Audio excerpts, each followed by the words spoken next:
Oi, Nativa, o meu nome é Denise e eu quero contar sobre a minha vida, o que passei e vivi, pois eu preciso desabafar. Eu nasci em um sítio humilde, no interior de Pernambuco. Quando minha mãe estava com 7 meses de gravidez, o meu pai a deixou para ganhar a vida em São Paulo, abandonando a minha mãe assim, grávida de mim. Minha mãe, muito ciumenta e se sentindo abandonada, se revoltou e transferiu todo o ódio que sentia do meu pai para mim. Desde que eu cheguei nesse mundo, não sei o que é amor de mãe e sinto muito por isso.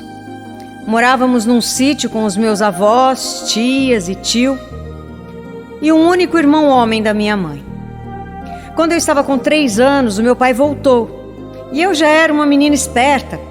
Até me lembro a roupa que ele vestia no dia que chegou em casa. Mas não o chamava de pai, e sim de seu né, como todos o chamavam. Naquela época eu já era doente. Sim, eu tinha asma e sofria demais com as crises. Como não tinha remédio naquele tempo, eu ficava 20 dias às vezes com crise. Dormia sentada numa cadeira, escorada em uma mesa, sem poder ir para a cama, porque piorava muito quando eu me deitava. O único remédio que eu tomava era um chá de mastruz, que não servia praticamente de nada. Não existia a tal da bombinha e nem inalação para acabar com a falta de ar.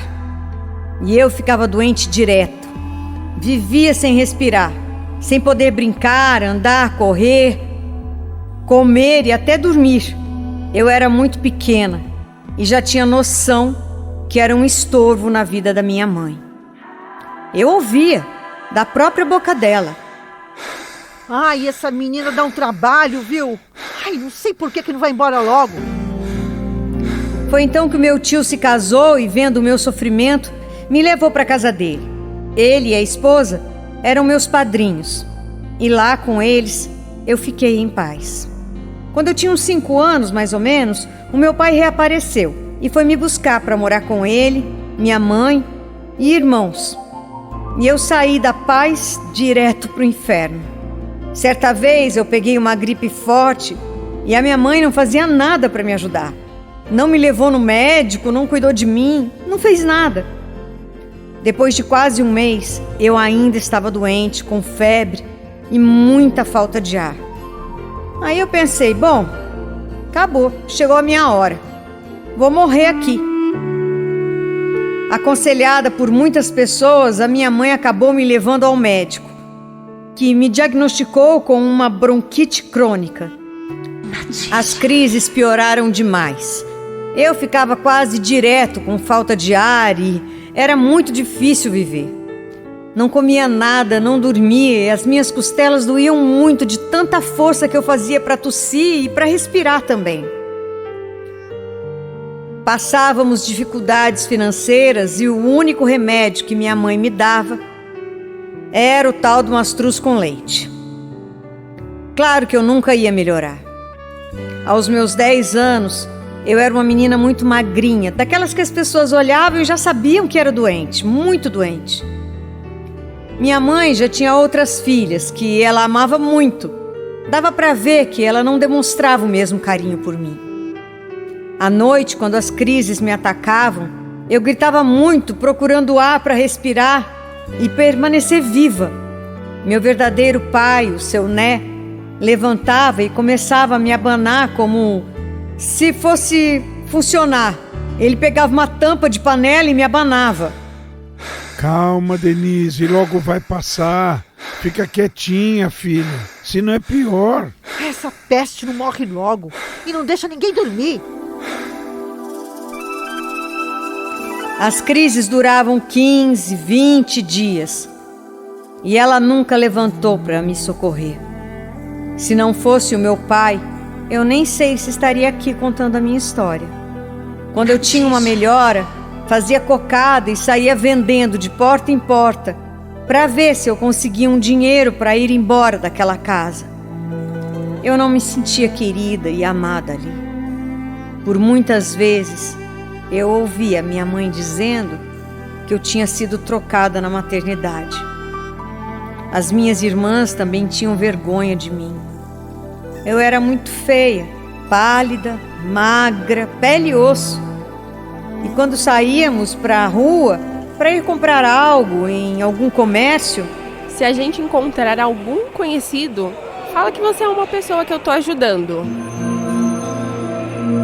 Com as vendas de cocadas, eu era a única que ajudava o meu pai a criar minhas irmãs. E apesar do dinheirinho ser pouco, eu tentava agradá-las e dava dinheiro para elas comprarem roupas caras para ver se elas gostavam mais de mim. Não adiantava. Mesmo assim, eu era muito rejeitada por elas. Nas milhares de vezes que eu fiquei internada, nunca recebi uma visita da minha mãe. Era só o meu pai que ia no hospital comigo e a minha situação só se agravou. E agravou muito. Ela não está melhorando, né, doutor? Não. O estado da sua filha é muito grave. E acho que ela não resiste muito tempo, não. Por isso eu vou dar alta para ela, para que vocês levem para casa, para que possam se despedir. Eu me lembro que quando chegamos em casa, minha família forrou o sofá com um pano branco para eu deitar e logo providenciaram o meu caixão, que era de madeira, todo desenhado. Eles colocaram o caixão debaixo da minha cama e ficaram ali, esperando a minha morte. Foi como se eu tivesse levado uma facada no peito e estava muito fraca, mas consciente. E ali mesmo, naquele sofá, eu fiz um juramento. Eu juro por Deus, se eu sair dessa viva, eu vou abandonar todos vocês. Todos vocês. Eu juro que eu vou. E foi o que eu fiz. A mãe de uma amiga minha foi me visitar, me fez um remédio com biotônico, ovos de pata e mel, e eu consegui sair dessa com a ajuda de Deus, em primeiro lugar, e depois dessa amiga. Após 20 dias eu fui melhorando.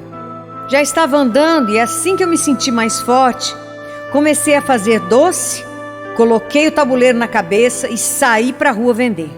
Só que com um objetivo: o plano para mudar de vida. Eu sabia que a minha família sempre pegava todo o meu dinheiro. Então eu comecei a esconder um pouco. E assim, de pouco em pouco, eu juntei o suficiente para comprar a minha passagem para São Paulo. Cheguei num domingo e logo na segunda-feira já arrumei trabalho em uma metalúrgica muito grande. Passei no médico, num pneumologista, que me deu uma bombinha que uso até hoje. Mesmo com o pouco estudo que eu tinha, fui para o Senai fazer alguns cursos para trabalhar com confecção. Consegui sobreviver sozinha. E não só sobreviver, consegui viver pela primeira vez na vida. Depois de 10 anos, eu voltei para Pernambuco e vi todos na ruína, passando por uma situação muito difícil. Minha mãe com mais filhos que eu nem conhecia. Uma delas era uma menina chamada Débora, que sabia que eu existia e era louca para me conhecer. Logo ficamos muito unidas. Pela primeira vez eu me senti amada por uma irmã.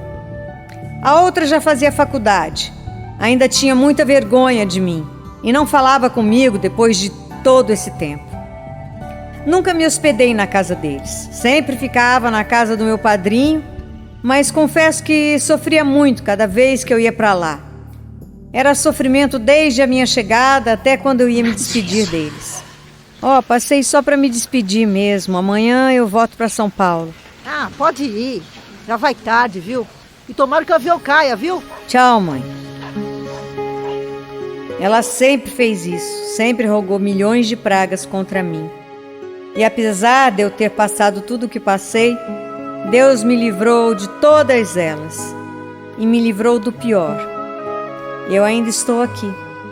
Hoje, tenho 45 anos e não nos falamos mais.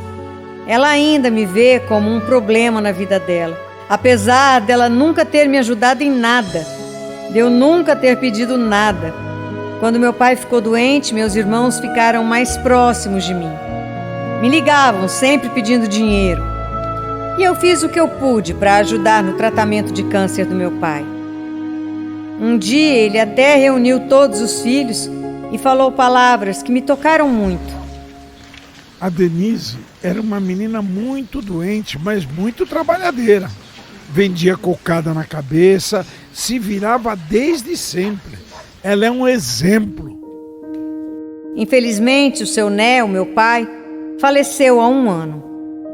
Depois que ele morreu, todos viraram a cara para mim, mais uma vez. Sabe, quando eu conto para as minhas colegas de trabalho sobre o tipo de relação que eu tenho com a minha mãe, elas até me culpam, pois eu não sinto nada por aquela que me deu a luz.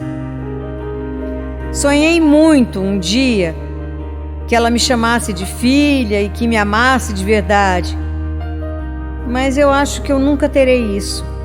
Não tenho família, nunca tive mãe e ainda sofro por isso. Mas posso dizer que sou uma mulher feliz, pois eu vivo com uma pessoa que me faz feliz. Aconteceu comigo.